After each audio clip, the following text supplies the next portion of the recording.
This is video 2 of building our virtual piano.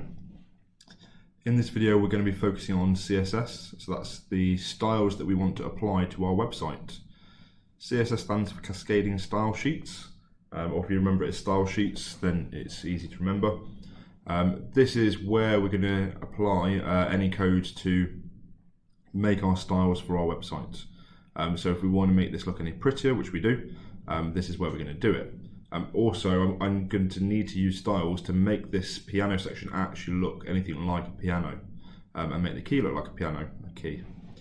So I'm going to get started up here in the top right for our CSS. Actually, before I get started, I'll just say to you, because you've got 2 tabs open, like I said in video 1, if for any reason you lost your code or want to jump over some of the steps, in here, after the slash, at the end you can add a number from 1 to 6, and that will take you to the relevant step that we're following. So if you add in 1, you shall get to the code that we had at the end of video 1. And if you put in 2, it will be the code at the end of this video, and so on and so forth. So use that as reference, or if you've kind of lost your code or you want to skip along the videos, you can do that. So that's why we've got the second tab open for you to use as your reference points. Going back to the actual code that I've thought and I want to work with, and we go into the CSS, and the first thing I want to do is I'd like to align all of this content into the center of the page. I just think that will look a little bit better. So with CSS, the structure that we take for this is we say the thing that we want to select. So at the moment, I'm going to select the body, and the body HTML element is the thing that wraps around all of this content for me. So it is the wrapper. Every HTML page has a body that wraps around this. Because we're using JS Fiddle, it is a cut down version for us, and it kind of hides things away. So the body isn't visible in this HTML tab, but it is still there. So I'm going to select the body, which wraps around all my content on my page. I then say I want a bracket, so I'm going to use a curly bracket to open it up. And inside this bracket are all the styles that I want to apply to the body. And these styles will be in key value pairs. So the key is the attribute that I want to change, and the value is what I want to change it to. So I want to change the alignment of all my text on the page to be center. So I'm going to write text -align colon and then center semicolon. So the colon we're using to separate the key value pair, so the attribute we're trying to change and the value we're setting it to, and the semicolon says this is the end of this style statement. I'm then going to hit the run button, and I can see that all of this is now in the center of the page for me. So it's basically saying align all the text inside the body tag, so all of this. I next want to style the actual piano itself to give it a kind of a size and a color. So I'm going to target my piano, and because I've added an ID in step 1, I can use that ID to select it.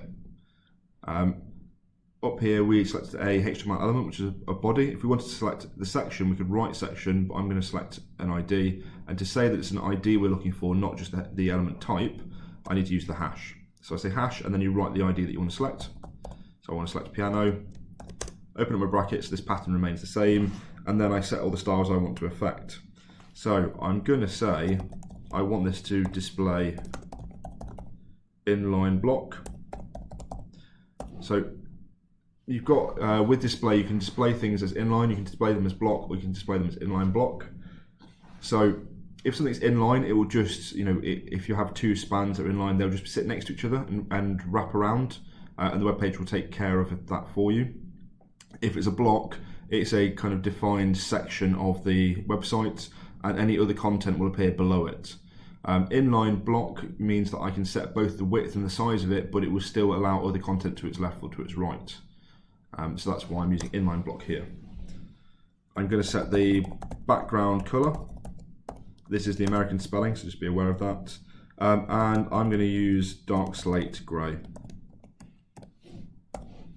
Again, all of this is the attribute I want to change, colon to separate out the attribute and the value I want to set it to, and the semicolon. I'm going to hit run, and I can see that it's the background color is dark slate grey. The next thing I want to do is I want to add some padding. So padding sets some spacing between the edge of the element and the content inside it. So I'm going to say padding, colon, and then set the padding that I want. So I want the padding on the top to be 40 pixels. Pixels are a unit of measurement for styling, and a pixel represents one little pixel on the screen, so that little red, green, blue LED that's in there, that's what this represents. And then I want the right hand side padding to be 10 pixels, the bottom to be 10 pixels, and the left to be 10 pixels too. Feel free to play around with these numbers and experiment, because that will be the best way for you to kind of build on your learning. Then that you can see above it, so I've got some padding between the border of the content and the border of the element and the content itself. And so it's like you can see there's 40 here, 10, 10, and 10. Okay. And the next thing I want to do is I just want to, it's all squared off edges for the moment. I would like to just round them off a little bit. So I'm going to use the border radius and set that to 10 pixels. Hit run. And you can see it's all just rounded off a little bit for me. So it's a bit of a rounded piano that I'm going to go for. The colour as well, you can play around with lots of different colours. You can Google what kind of colours you want. You can use hexadecimal colours, but that, I'm not going to get into that right now. But yeah, have a little play with that and change it to whatever you want. Change the padding, change the border radius, and just play with it as you want to. It's the best way to learn. So the next thing I want to do is I want to style the actual key itself here. So I'm going to apply a class. Now the difference between a class and an ID is an ID is unique, a class can be reused to apply styles to multiple things. So I'm going to have multiple keys eventually on my piano, so I know that the style that I'm going to apply to the key is going to be reused across all the keys, so that's why it's a class. So I'm just going to call the class key. And the way I select a class in CSS is I use a full stop. So it's full stop and the class name, which is key, and then open my brackets, and now these are all the styles that I apply to that key. So again, I want to set it to display inline block for the same reasons as the piano. I'm going to give it a defined width and height. I'm going to say the width is going to be 32 pixels, but again, you can have a little play with this. I'm going to set the height to be 210 pixels. I'm going to set a background color. Going to set the key to white, and I'll just run that for the moment, and you can see that I've got a width and a height to it, and I've got background color of white.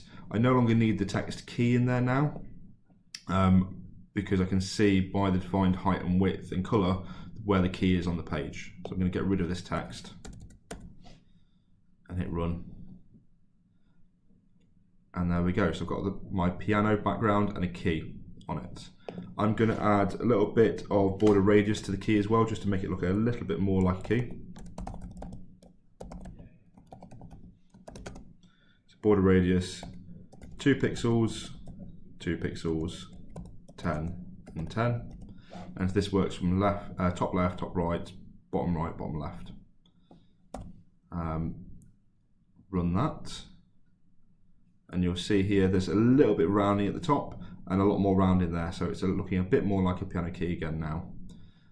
And the next thing we're going to do is I want to change the cursor. So I want to change the cursor style whenever you select or hover over this HTML element. And I'm going to say it's going to be a grab cursor. Run this, and then now I hover over it, it changes the cursor to be more of a grab. So it's a little hand that's going to play our piano when we get that far. And there's one final thing I want to do, is I want to really make it a bit clearer as to which key we are hovering over, that we want to be able to kind of play when we get to our JavaScript. And to do that, I'm going to select the key class again, but then I'm going to apply these styles when it is in a hover state. So by putting the colon after my CSS selector, I can actually say then when it's in this state, I want to apply these styles. So I'm selecting the key class when it's in the hover state. So these styles will only be applied to the key class in the hover state. And the hover state is when you hover over it with your cursor. And what I'm going to do is I'm going to say background color, I'm going to set it to ivory. Run this. And you'll see it's very subtle, but you can see the colour changing. And when I have multiple keys on here, it'll be more obvious when you've got the ivory against the white colour. So that's the start of our virtual piano. We've got a little piano background and we've got a single key.